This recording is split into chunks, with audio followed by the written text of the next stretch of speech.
This episode is sponsored by Rego.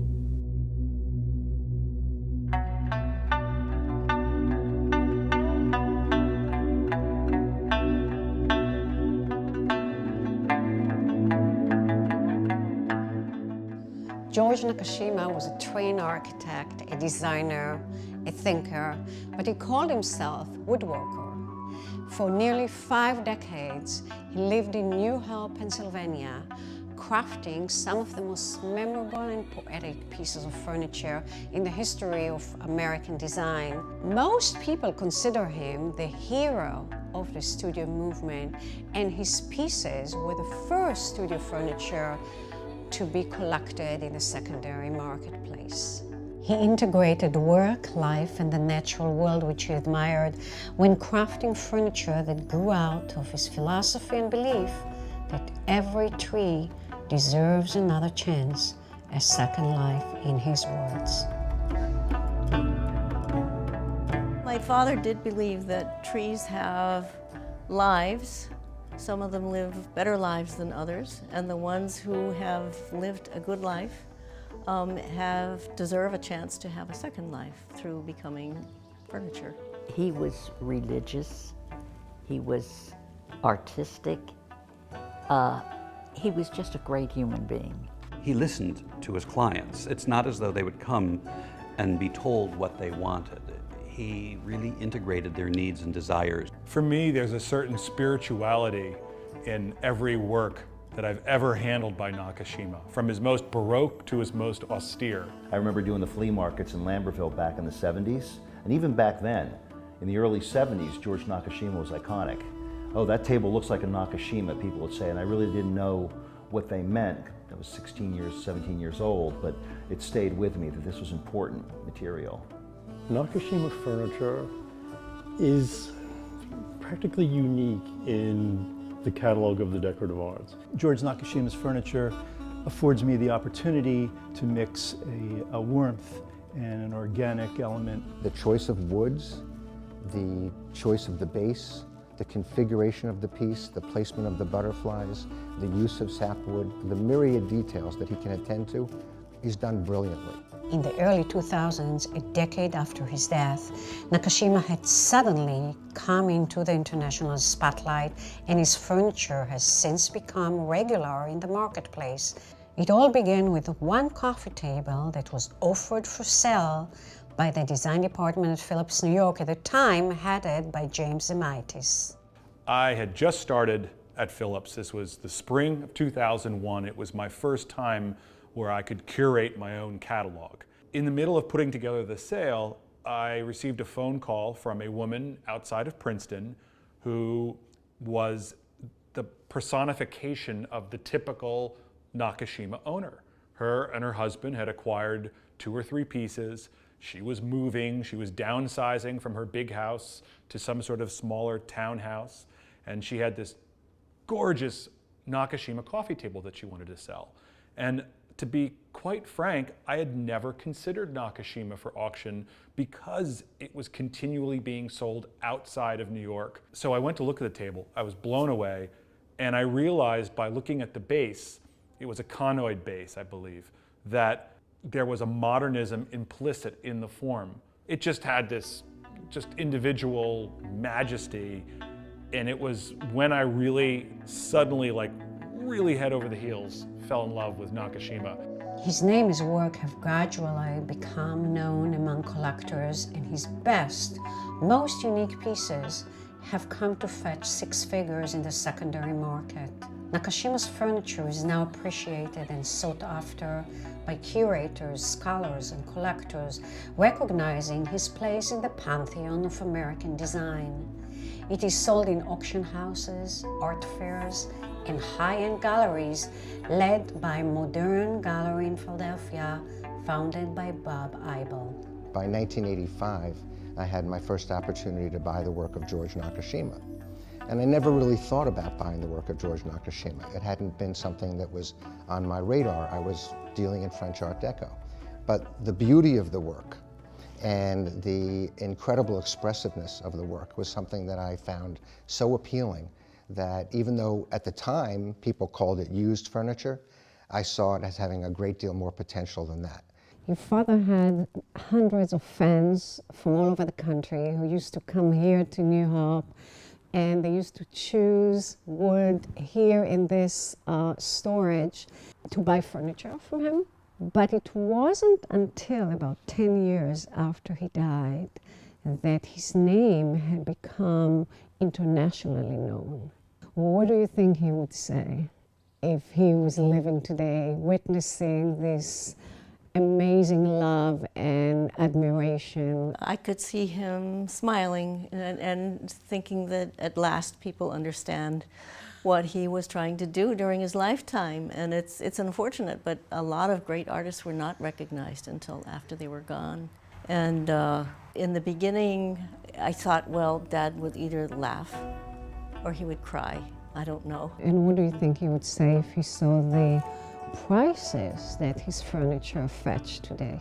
He came from the same philosophy as Soetsu Yanagi, the Mingei philosophy, which was that even things made by hand should be made with honesty, they should be made to be used, and they should be accessible to all people. Now it's only accessible to very rich people, and I don't know whether he would think that was a good thing or not.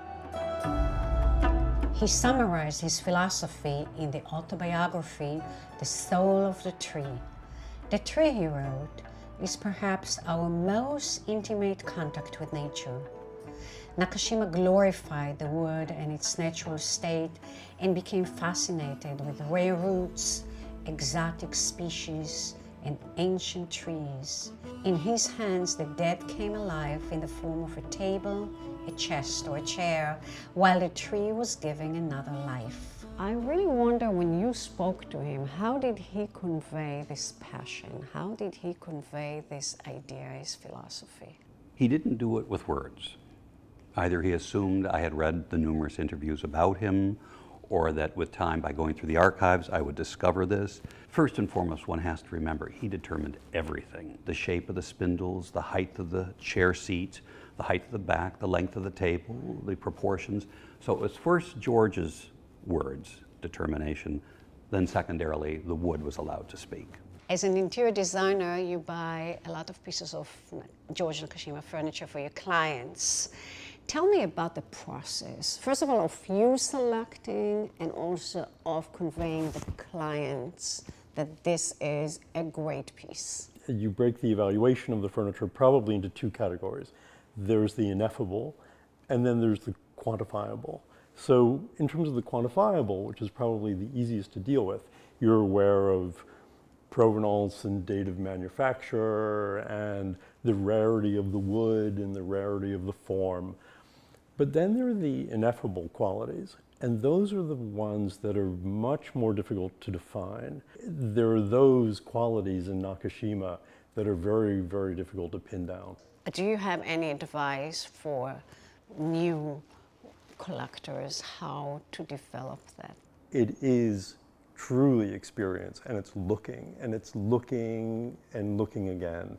It's this relentless search. And I think especially important with Nakashima, because so much of the appeal of Nakashima's work is in its intellectual credentials. Furniture, he believed, should be lived in and not be treated as overly precious. The more surface is used, he said, the more resistant and beautiful it becomes. And indeed, his furniture ages so well that the more you live with it, the more beautiful it becomes. You've lived with George Nakashima's furniture for over 60 years. Right. How is it? It brings me peace. I love it. I just look at it and I'm soothed by it. And as a result, as you can see, it's not very much, well, I don't have a whole lot of things around, because that was his theory. You know, his things were simple. I've never had any of it refinished. I rub it with 4-0 steel wool and then use lemon oil on it and rub it in real good and let it dry, and that comes right back. Well, what type of personality do you think one has to have to love it? They'd have to love wood, because that's what it's all about. And And they would have to like the simplicity of it and the fact that you live with the errors in the wood, you know, the things that rotted. That's part of the design. And that's what's so beautiful about it. Collectors today, when they come to buy Nakashima, let's say a coffee table, they really love the patina, right? They love to see that the surface has been used, but it wasn't this way always, right? I think the taste changed at the same time that modern design collectors were collecting work by Jean Prouvé, by Charlotte Perriand, and they were finding work that in many cases had been used in dormitories, overseas, in remote colonial outposts, and the work was battered and beaten up. And Nakashima's furniture, which was battered up more by folks in New Jersey and Pennsylvania, there was this immediate appreciation of the age that had just happened in a thoroughly natural way. His furniture was made to live with, and I remember him saying that there is nothing quite as uninteresting as a completely polished, perfect surface. We try to get it polished and perfect before it leaves here, but once it's in somebody's home, you're supposed to live with it. People would come in and say, well, there's a little spot on my table there, and can you refinish it? And Dad would say, why? Use it, you know, and then by the time they use it, there's spots all over it, and that's part of the patina, that's part of your history. Well, it really depends on the piece, doesn't it? You know, a lot of the Nakashima furniture was lived with hard, and a lot of it was cleaned incorrectly. So in those cases, the piece might become lifeless. When Nakashima came into my life, I was in my early 20s, a young college graduate. I visited him here and I fell in love. I fell in love with the man and with the furniture, and I started buying them piece by piece. Traveling to New Hope was always an inspiring, thoughtful, and sort of meditative experience. It was a long time before I decided to become a design historian, and sometimes I think that perhaps this experience, meeting Nakashima, looking at his lifestyle, at the furniture that he made, at the way he was living here in New Hope, perhaps this experience planted the seeds for my passion for design. George Nakashima became a part of our lives, almost like a member of the family, and his furniture was everywhere. We have lived with this furniture ever since. We raised a family, we had endless dinners, and we crafted our lives living with his crafted pieces. You really don't have to be a collector or a curator or a design scholar to understand and love this furniture, because there is something very humble about it, yet sophisticated and witty.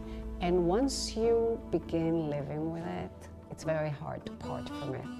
When my son got married last year, he asked for a piece of furniture by George Nakashima as a wedding gift.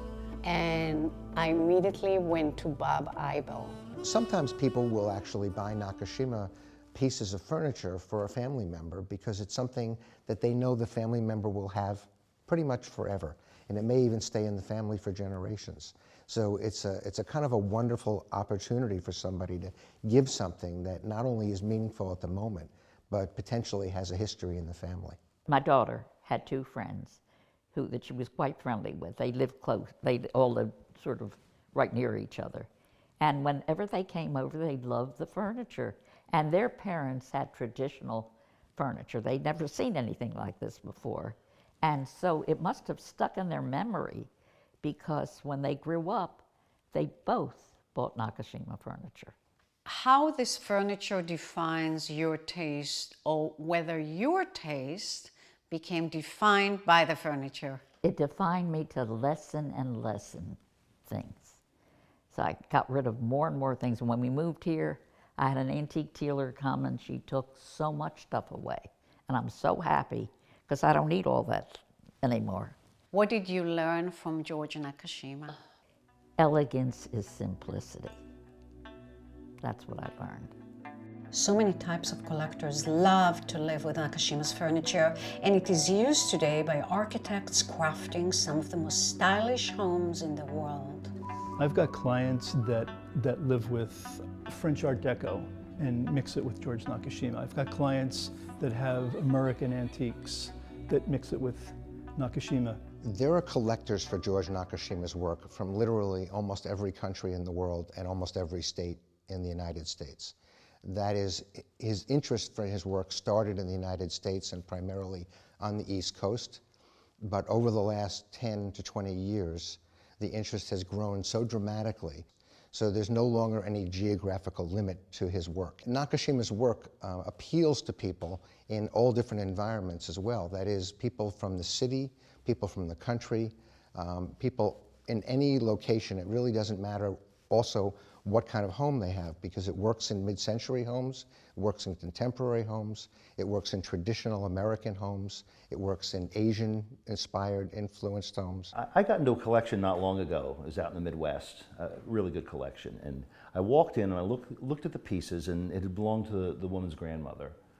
And I said, okay, so this isn't normal. Your grandmother could not have been normal. So let me get this straight. She was wealthy, she was educated, she had taste, she had money, and she was a friend of George's. Is that right? And she says, bingo, they're all right. So the people that bought Nakashima, especially back in the day, tended to be intelligent, moneyed, educated, well-traveled. And they usually had some sort of connection with George. I think what's really interesting about the Nakashima market is that it's moved to Europe in many instances. I'd say a good third of what I'm selling is going to clients in Europe, and it's not one city. It's Paris, it's London, it's Milan, and Brussels. A number of European buyers are buying Nakashima.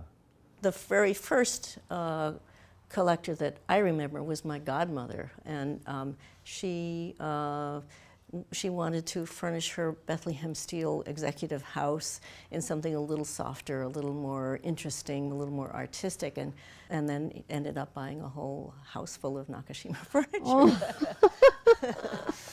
Usually his collectors became dear friends, and because they would come so often, they would talk philosophy as well as furniture. And so my mother would have dinner parties, and some of the collectors would exchange dinner parties with them. And in the 50s, there were several physicians, doctors. One was in New Brunswick and the other was in Princeton. My husband was the physician for George and Marion and Kevin and Mira. And when did you meet? How did you first meet him? Well, I met him through my brother. My brother said he's open to the public on Saturday from 12 to 4:30. Why don't you go down and visit him?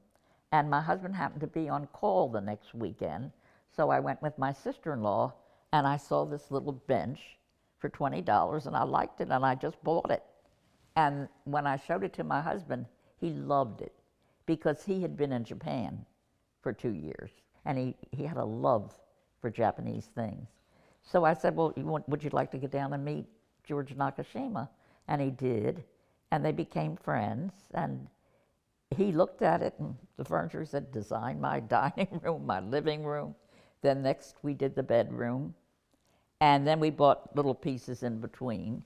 Well, of course she collects Nakashima furniture. There's a house full of it, but on the other hand, I think that I want to go out and buy one piece this weekend, and I'm going to buy it. It wasn't assembled that way. It was something that this was a vision for the house that together they created, Phyllis and her husband and George. But no, I don't think this is a collection. I think this is a lifestyle.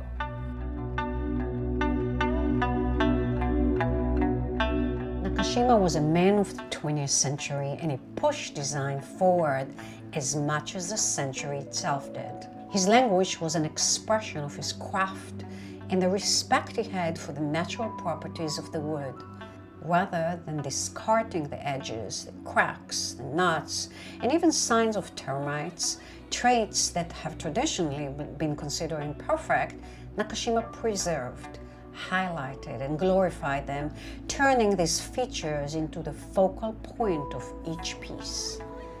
In his own way, he broke all rules of traditional cabinetry, extended boundaries, and revolutionized the way we think of handcrafted furniture. He absorbed what he had seen in the northwest coast of the United States growing up as a boy, and then what he saw in Japan, but in Japan through the eyes of Europeans working in Japan. It was a very complex picture. I mean, what he pulled from was not a very easily read or understood menu. Well, I think the key component to Nakashima was the way he successfully marketed himself to his original buying public for so many years. He had a sort of standardized series of forms, and this is what I find to be quite modern. But then, of course, he had the inventory of slabs of the trees that he had collected over many years. And so the genius was finding works in different economic levels for different types of clients, standardizing the entire process, but still giving each and every purchaser a unique work. I'm very comfortable combining works from different centuries and from different cultures. Nakashima and American furniture blend so beautifully. We've used Nakashima furniture to what I think is a beautiful end in a dining room in a house on an island that's all about material.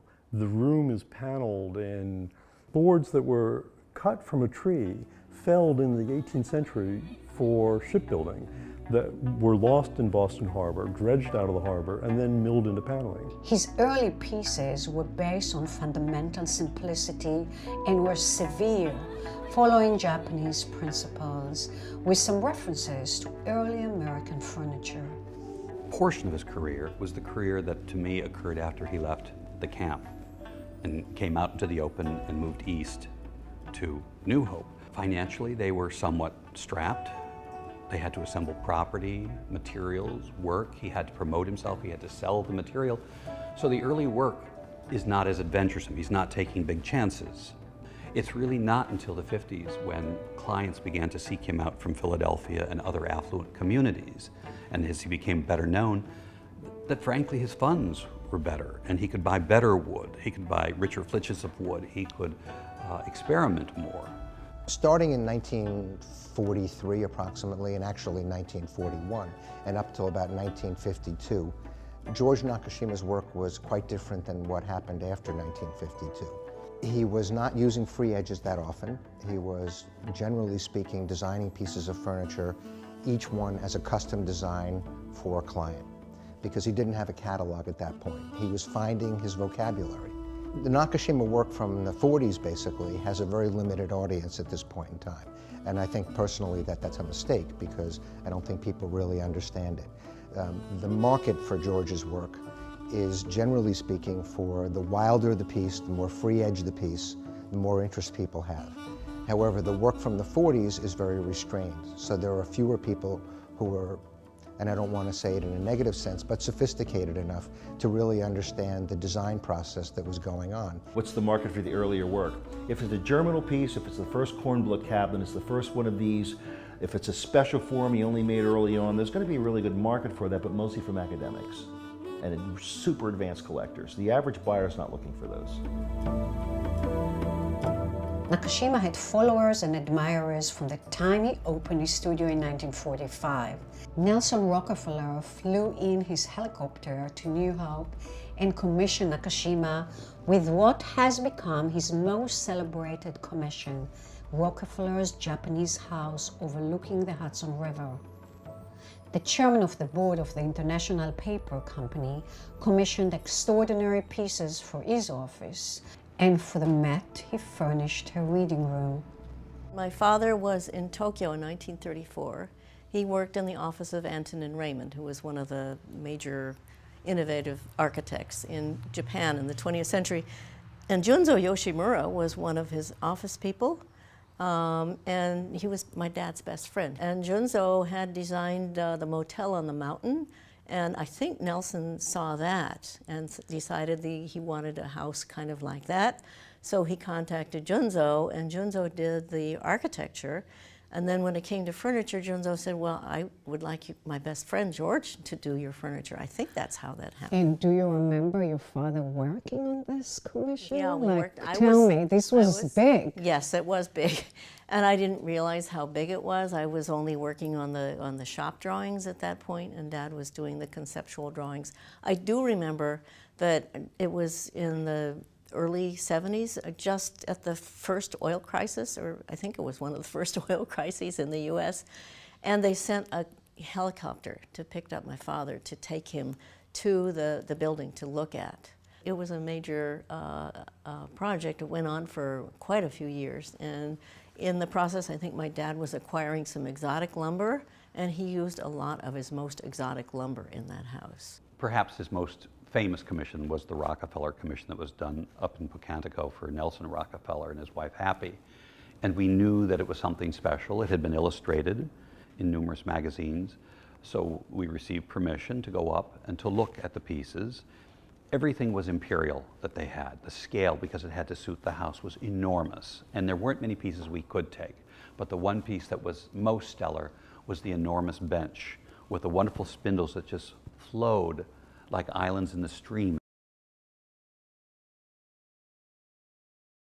One of the things that continues to bother me is how sparsely represented Nakashima continues to be in the American museum landscape.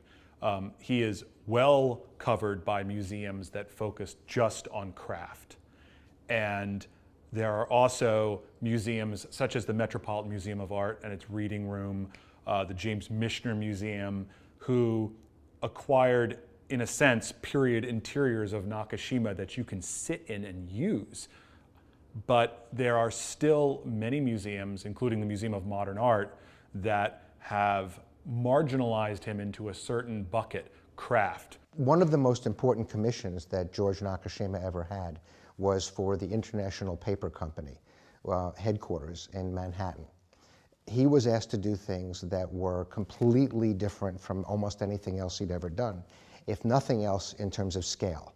Unlike the name reading room, I find that anytime I've been there, I'm engaged in conversation with other people. So it's really, it's a wonderful place. It's kind of perfect. But along with these celebrated commissions, his furniture entered the household of hundreds of fans, particularly in New Jersey and Pennsylvania. He knew them all, and he often marked their names in black marker under the pieces. My mother was the bookkeeper and the office manager most of her life.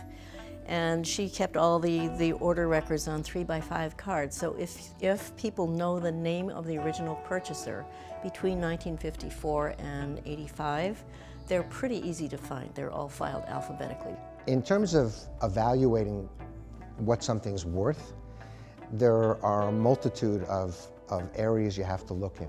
Basically, the two biggest ones are you have to look at what prices things are going for at auction, and you have to look at what things are going for from dealers. The first and most important thing, of course, is provenance. And what is glorious about the history of Nakashima is that the vast majority of original collectors of Nakashima have kept their documents. You are still working with either the original owner or perhaps the first generation descendant of that original owner. With an artist as prolific as he was, there are varying levels of importance as well as quality. The general rule of thumb is the more fissures, the more organic, the more richly grained, the more just sculptural and tree-like the form, the more valuable it is. George Nakashima was born in Seattle in 1905. At the University of Washington, he began studying forestry before switching to architecture and completed Masters in Architecture at MIT.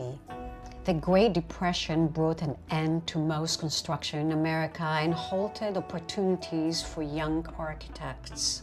In 1933, he decided to travel the world, and after spending a year in Paris, he settled in Tokyo and started working for American architect Antonin Raymond. He was used to a certain meticulous life in the northwest area of the United States. He found the sewage in the streets, the lack of cleanliness of a lot of the people at that point in Japan not to appeal to him. So I think what he saw and what he took away was his work as a professional, as an architect, as an interior designer of furniture. Nakashima's sophisticated and rich vocabulary was rooted in so many sources, but one of them is the Zen. And do you feel that that aspect of his thoughts, of his furniture, do you feel that that aspect comes into the interior space when you use Nakashima furniture? It's that connection of the man and his work that brings a metaphysical element into an interior, that bringing in a piece of Nakashima is akin to opening a window. It's giving a room a view onto the world. It's bringing real nature into an interior. The Second World War was in its full swing when Nakashima moved back to Seattle, and when Japan attacked Pearl Harbor, he was placed in a war relocation camp in Idaho with his new wife Marion and newborn baby Mira. It was at that camp that he met a carpenter trained in Japan, and he taught him the skills and tools of Japanese woodworking. George Nakashima entered the camp an architect and left a woodworker. Do you feel that architecture is present in his furniture? Oh, I do indeed. Absolutely. I think that the structure of the furniture is brought together in a way that is simple, it's authentic, it's so precisely thought that it is a truth, that it has an honesty that I think we see most often in architecture. In 1943, Nakashima settled in New Hope, where he built his family's home and where he crafted thousands of pieces of furniture during 5 decades of magnificent career, becoming one of the seminal figures of the American studio movement. Constantly searching for logs, each one was unique. Each had its own history. It was to here that he personally brought his clients to select the wood for their furniture. Each log had its own character, and the role of the woodworker, he used to say, was to identify and preserve its spirit. The shape, color, and grain determined whether a piece of wood would emerge into a dining table, a cabinet, a headboard, turning the wood timeless. George Nakashima created so many types of chairs, but there are really 3 basic chairs. What are they and how do you determine their values? The simplest chair, the grass-seated chair, is, I think, many curators feel his most iconic and successful chair, because that combination of the fiber as well as the wood sort of symbolizes the American studio movement, but it's also the most modernist of his chairs as well in terms of its function. However, on the collecting market, it is the least expensive chair. The middle chair in terms of its value, as well as probably in terms of its overall popularity, is the new chair. The most expensive chair, the chair that at times has fetched astronomical prices for sets of 8 or 12, especially when it's occasionally come up in actual rosewood, is the conoid chair. And the conoid chair is the most elegant chair, in my opinion. It's that combination of one type of wood, usually walnut, but sometimes other forms, for the seat and the top rail, juxtaposed with the hickory spindles. The rockers, it seems like it's taking the entire sort of Americana tradition. It seems a little old-fashioned to today's audience, and they don't do well when they come up on the market. Also has this very little 3-legged chair. Ah, the mirror chair. Yes. quite frankly, they're a lot rarer than I think people give credit to.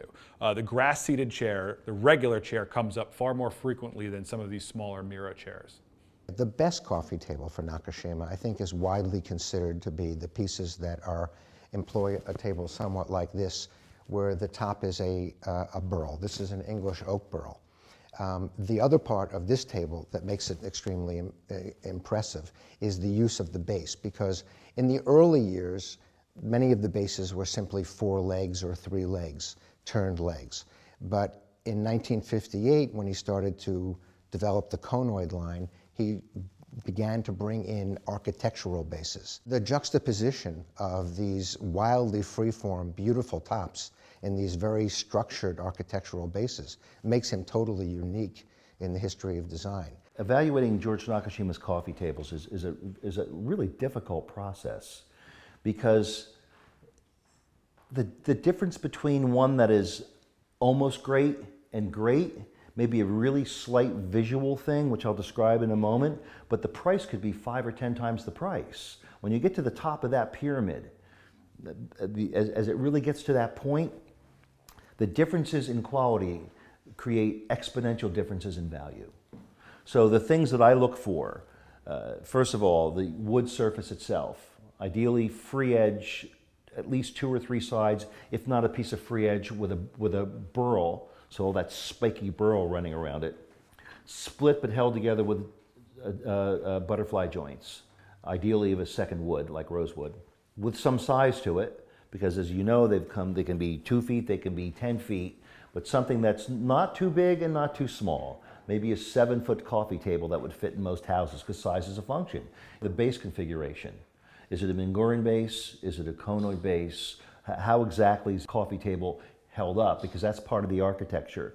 And for me, of the many things that I love about Nakashima's work, his ability to balance the tabletop and the base is really remarkable. The free edge furniture is way more valuable, way more expensive than the cut edge or the straight edge furniture. The beauty is in the eye of the beholder. As far as design goes, the straight edge furniture is probably more difficult to design. And in the beginning, when he first started out in Seattle in 1941, all of his furniture was straight edged, because that's the only lumber he had straight edges. And when we were put in the camps during the war, he was given the task of trying to furnish the barracks so they were a little more livable. And the only materials he had were found materials. There was leftover packing material, there was leftover construction material. There were these twisted little pieces of wood that grew in the desert that were called bitterbrush. And that's what he had to make furniture with. And so he started working a little bit with freeform and absorbing some of the philosophy of Japanese design on the way. And when he came to New Hope and started his furniture business, he didn't have any money. He didn't even have, money enough to buy all the tools he needed.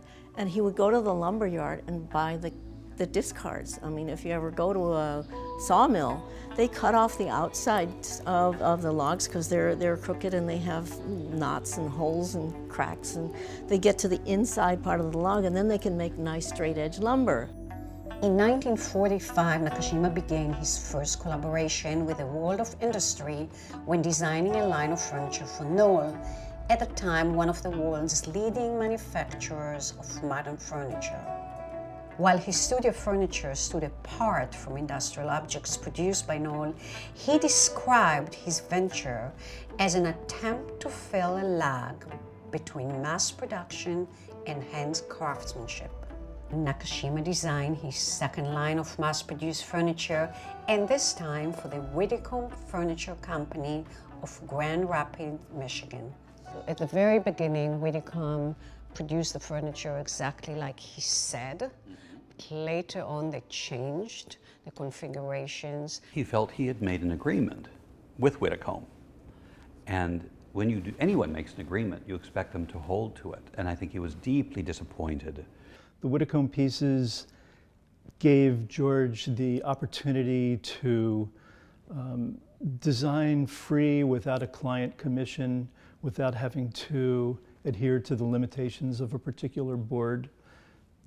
I find the Whitcomb furniture to be, while it doesn't reflect his handwork, it does absolutely express his mind, his thought process. Well, what's nice about the Widdicombe is, well, still not inexpensive any longer. It is much more accessible to a much broader audience. I don't really deal very much with the Widdicombe or Knoll pieces. I handle them occasionally, but the Widdicombe and the Knoll pieces are both manufactured essentially, and they were meant for mass marketing. What we're looking at with Knoll and Widdicombe is standardization. And I'm not that interested in George's designs that could be manufactured, in addition to which both Knoll and Widdicombe had significant input in how those designs developed. So they aren't always pure George Nakashima. On one hand, it shows some of the vision and expressiveness of Nakashima's work. On the other hand, it's factory furniture. It's almost at odds with the spirit of the wood and the New Hope vibe that I was brought up in. It's in some ways anathema to that. So I appreciate and respect the fact that it's able to achieve such a high level of quality being factory furniture. I just don't have the same visceral or emotional response to it. Everything changed in 1989 when the Museum of American Crafts opened the retrospective George Nakashima Full Circle. He was 84 years old and finally was placed at the center of American modernism. No longer was he considered craftsman, but a seminal designer in the narrative of modern design. The curator, Derek Ostergaard, chose to silhouette Nakashima's work against his contemporaries, post-war stars such as Charles Eames, Gilbert Rhodey, and Charlotte Perriand. Paul Smith was the director at that time, and to me, one of the great directors whose own intellectual pursuits and passions were completely aligned with the institution he headed. And he called me, I went over to his apartment, he asked if I'd be interested in curating the show. He basically gave me carte blanche. He said, do what you want, see him as you choose, we'll get his voice in the exhibition and in the catalog. It was really based on aesthetics, and George went along completely. Everything I asked him to do, George really didn't interfere, which to me is testimony to his confidence. All the furniture came from that show, came back to the studio the week before he died. So, and the show is prophetically called The Full Circle. So I think he felt that he had completed his circle and that his work had become known as art. Derek Ostergaard came to visit you. Yes. He went all over the house and he was looking at everything and he ended up choosing this table. And this table, not only that he chose it, but he also featured it on the cover of the catalog. Did you know at that time that this little table is special? I loved it, but I had no idea it was that special. He wrote his autobiography called The Soul of a Tree. It was like a human being almost. It was something so personal to him, the wood. And everything in the wood, the cracks, everything. For the retrospective, he prepared one of the most outstanding examples of his free-edge work. He's named the ambitious table crafted of an enormous redwood burl from Northern California, Arlen, after his major collector and personal physician, Dr. Arthur Krosnick of Princeton, who patronized the piece. It was presented at the exhibition as Nakashima's latest work, the most powerful piece he has ever done. 3 days before the opening of the exhibition, Krosnick's home burned down to all of the 200-something pieces that he had acquired from Nakashima for decades. The only piece to survive the fire were those lent to the exhibition. I was at home and Evelyn called.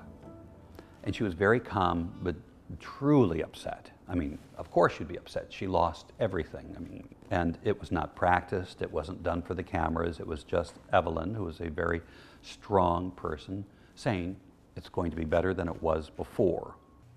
Well, I remember my mother and my brother and I were shopping or something in Princeton, and we saw this huge plume of black smoke. But I didn't know what it was until we came home, and I think somebody had told us that their house had burned down. We didn't know how bad it was until the Krosnicks themselves came to visit my father. Mrs. Krosnick was in tears. Then my father said, "That's all right, Evelyn, it's okay, we'll rebuild everything." That was in May when her house burnt down. And my father had a stroke in October of that year. My mother blamed the Krosnicks for giving him that much extra work later in his life. Together with Mira, George Nakashima started rebuilding that collection in a project that had come to be his last major commission. After her father died, Mira took over as a design director of the studio and completed the Krosnick collection. It was ultimately sold by Sotheby's in 2006 under the leadership of James Zemaitis. It was 2006. Dr. and Mrs. Krosnick were on the verge of selling their house in Princeton and moving to a retirement community in Scottsdale. And quite famously, they had collected Nakashima's furniture for years and years and years over time, like many collectors do. And then in 1989, their house burned to the ground in the last year of George's life.